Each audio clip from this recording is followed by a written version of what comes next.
day, everyone. I'm C. Cavero. Together with my partner, Ma'am Bliss Kirel, will report to you the book that we have read entitled Man's Search for Meaning by Viktor E. Frankl.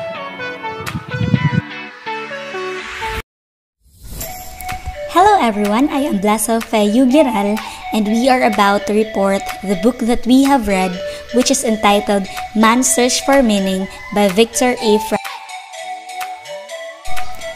This is what the cover page of the book looks like. Man's Search for Meaning by Viktor E. Frankl. Viktor E. Frankl is the author of the book. He is an Austrian neurologist, psychologist, and psychiatrist. He is a Holocaust survivor, and he developed the logotherapy. Man's Search for Meaning is written as a vivid portrayal of author's tragedy in the camps, and it is also written to reflect the horrors of all who experience imprisonment rather than Frank's individual experiences. So there are main points of the book, since there are two parts of the book, and I will going to discuss the first part of the book, which is about the concentration camp years. In 1942, Frankl, his wife, his parents, and brother got arrested and were taken in Bohemia. Tortured, beaten, worked to death, not given enough food or proper clothes, shoes during freezing temperatures. Daily, people dropped dead all around him from disease and starvation and are executed for no reason at all. Author's mother, father, brother, and wife were all killed in the camps. With all this in mind, how would he find life worth preserving? Author says, in some way, suffering ceases to be suffering at the moment it finds a meaning. Frankl's years in concentration camps taught him the limits of survival and what the body is capable of in extreme conditions. His ability to find meaning in even the direst of circumstances helped him to survive.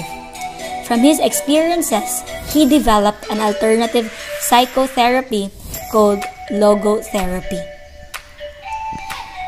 There are three phases of inmates' psychological reactions, and these are the shock, apathy, and readjusting to freedom. Now we come to the part 2, which is the logotherapy. Hello, this is the continuation of the book, which focuses on the logotherapy. So when we say logotherapy, it focuses on the meaning of human existence as well as a man's search for meaning. Frank's approach is based on three philosophical and psychological concepts, and that is the freedom of will to meaning, and meaning in life. So in the freedom of will, we have freedom to find meaning in what we do and what we experience. While in will to meaning, our main motivation for living is our will to find meaning in life. And last, in the meaning in life, life has meaning under all circumstances, even the most miserable ones. According to Viktor Frankl, it is the striving to find a meaning in one's life that is the primary, most powerful, motivating, and driving force in humans.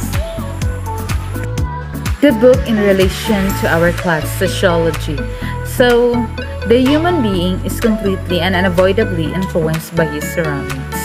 We who live in concentration camps can remember the men who walked through the huts, comforting others, giving away their last piece of bread. They may have been few in number, but they offer sufficient proof that everything can be taken from a man, but one thing, the loss of the human freedom, to choose one's attitude in any given set of circumstances, to choose one's own way. To sum up what we learned in this book, we learned that man's search for meaning is the primary motivation in his life and not a secondary rationalization of instinctual drives. So this meaning is unique and specific in that it must and can be fulfilled by him alone. Only then does it achieve a significance which will satisfy his own will to meaning. There are some authors who contend that meanings and values are nothing but defense mechanism, reaction for missions and submissions.